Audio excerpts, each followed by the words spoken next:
White discharge सारी ही females में एक नॉर्मल प्रक्रिया है, जो कि हॉर्मोन्स के उतार चढ़ाव के कारण जो शरीर में बदलाव आते हैं उसकी वजह से जाहिर सी बात है विजाइना में भी, यूट्रस में भी, ओवरीज में भी कुछ चेंजेस आते हैं, जिसकी वजह से थोड़ा सा जो गीलापन है वो नीचे की तरफ महसूस होता है। आमतौर पे जो फीमेल्स है वो इसको एबनॉर्मल समझ लेती हैं, लेकिन ये एक नॉर्मल प्रक्रिया है बॉडी की। अगर ये नॉर्मल अमाउंट में होता है तो ये बिल्कुल फिजियोलॉजिकल है, इससे घबराने की कोई जरूरत नहीं है। अगर ये महीना आने के कुछ दिन पहले, महीना आने के कुछ दिन बाद और बीच बीच में हो रहा है तो ये एब्सोल्युटली नॉर्मल है। लेकिन इसके एबनॉर्मल होने की जो सिम्टम्स है उसको हमको समझना जरूरी होता है। जरूरत से ज्यादा वाइट डिस्चार्ज नहीं होना चाहिए। ये है कि इसमें काउंसलिंग की बहुत जरूरत होती है पेशेंट्स को। नॉर्मल डिस्चार्ज को कैसा होता है, उसको कैसे, उसमें कुछ बदलाव आते हैं वो समझाना पड़ता है पेशेंट्स को कि भाई ये नॉर्मल है और ये एबनॉर्मल है। तो जो वाइट डिस्चार्ज है वो एक्चुअली एक फिजियोलॉजिकल फिनोमिना है जो सबकी बॉडी में होता है नॉर्मल अमाउंट में। लेकिन अगर ये जरूरत से ज्यादा हो तभी इसको एबनॉर्मल कहा जाता है। किसी किसी को क्या होता है कि महीने के 30 दिन जो एक नॉर्मल मेंस्ट्रुअल साइकिल होती है वो 28 to 30 डेज की होती है, यानी कि हर किसी को 28 से 30 दिन के बीच में माहवारी आती है हर फीमेल्स को।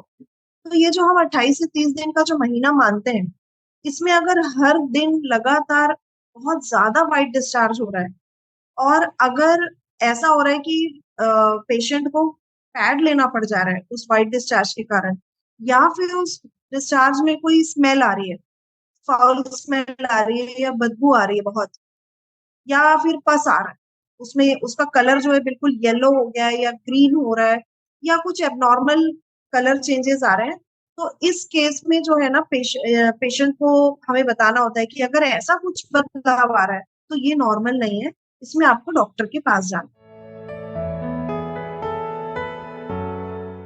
इसके कई कारण होते हैं, जैसे इन्फेक्शन है, बैक्टीरियल इन्फेक्शन, फंगल इन्फेक्शन, और कभी कभी नीचे की कोई सर्जरी होती है उस वजह से भी होता है। और एक जो बड़ी इंपॉर्टेंट वजह होती है वो होती है कैंसर सर्विक्स, यानी बच्चेदानी के मुंह का कैंसर। और ये बच्चेदानी का मुंह का कैंसर उन लोगों में ज्यादा देखने को मिलता है जो जिनकी हाइजीन कंडीशन जो है अच्छी नहीं होती है।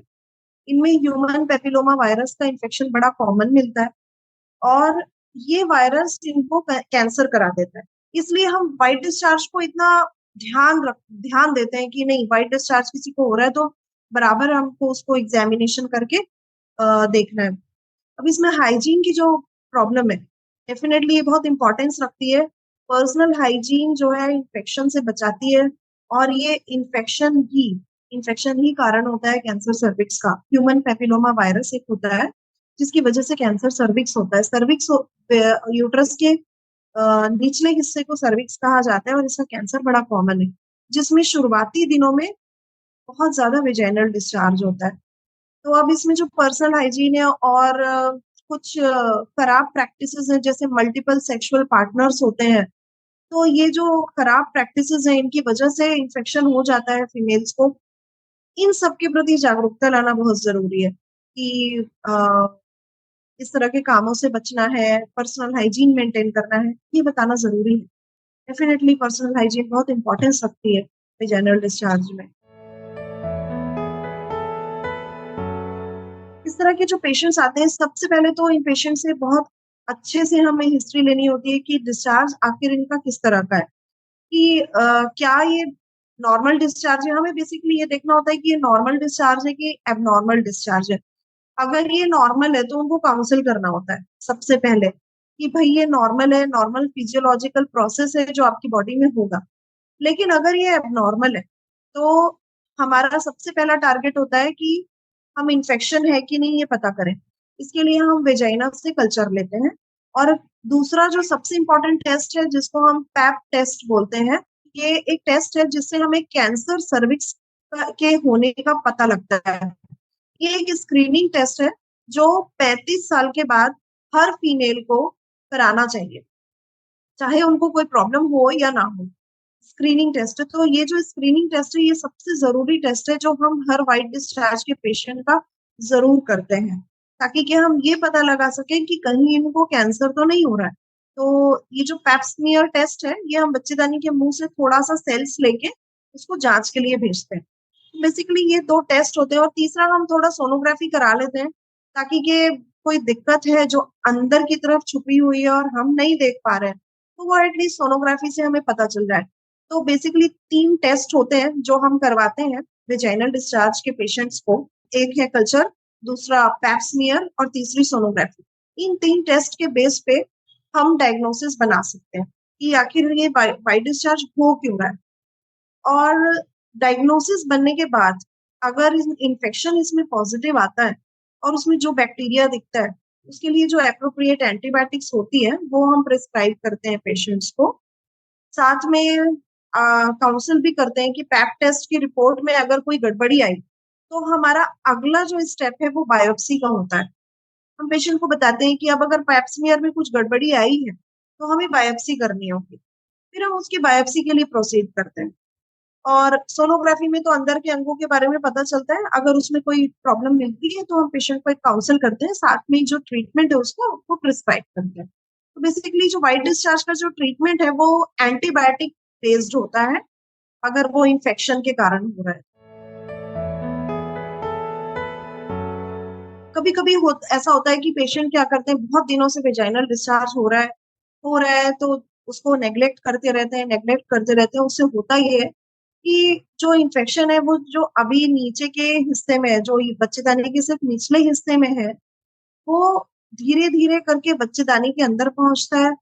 बच्चेदानी से होते हुए वो ट्यूब से पेट में पहुंच जाता है, जिसको हम लोग पेल्विक इन्फ्लेमेटरी डिसीज बोलते हैं। और वो बड़ी खतरनाक कंडीशन होती है, जिसमें क्या होता है कि अगर पेट तक इन्फेक्शन पहुंच गया तो पेशेंट को बड़ी तकलीफ होती है। एक तो पेट दर्द होता है, फिर दूसरा फीवर हो जाता है, कभी कभी इन्फेक्शन पूरी बॉडी में फैल जाता है और पेशेंट हमको सीधे सेप्टिक शॉक में मिलती है। और कभी ये समझिए पता ही नहीं चल पाता है कि आखिर पेशेंट को ये इन्फेक्शन फैला कैसे। इसलिए जो वेजाइनल डिस्चार्ज है अगर उसमें वो इन्फेक्शन के कारण हो रहा है तो उसका ट्रीटमेंट करना बहुत जरूरी है, कि वो इन्फेक्शन को हम वहीं पे रोकें, उसको ऊपर बढ़ने ना दें। तो एक ये तो बहुत बड़ा कॉम्प्लिकेशन है कि पूरी बॉडी में कभी कभी इन्फेक्शन फैल जाता है, कभी कभी यूट्रस में फैल जाता है। इसके लिए हमको पेशेंट को काउंसिल करना होता है। वाइट डिस्चार्ज कैंसर सर्विक्स के कारण होता है। अगर कैंसर के शुरुआती स्टेजेस के कारण हो रहा है और पेशेंट ने उसको नेग्लेक्ट कर दिया, तो ये होता है कि कैंसर जो है ना वो बाकी बॉडी के बाकी अंगों में फैल जाता है। ये जो है ना बहुत बड़ा कॉम्प्लिकेशन होता है, जिससे हम लोग डरते हैं कि भाई कैंसर है, शुरुआती स्टेजेस में पता चल जाए तो बहुत अच्छी बात होती है। उससे क्या है कि हम बच्चेदानी को रिमूव कर देते हैं, तो वो कैंसर जो है वो कैंसर वाला पार्ट निकल आता है। जो भी ट्रीटमेंट है वो हम आगे उसको फॉलो करते हैं। कीमोथेरेपी, रेडियोथेरेपी वगैरह टाइमली दे देने से पेशेंट की जान बच जाती है।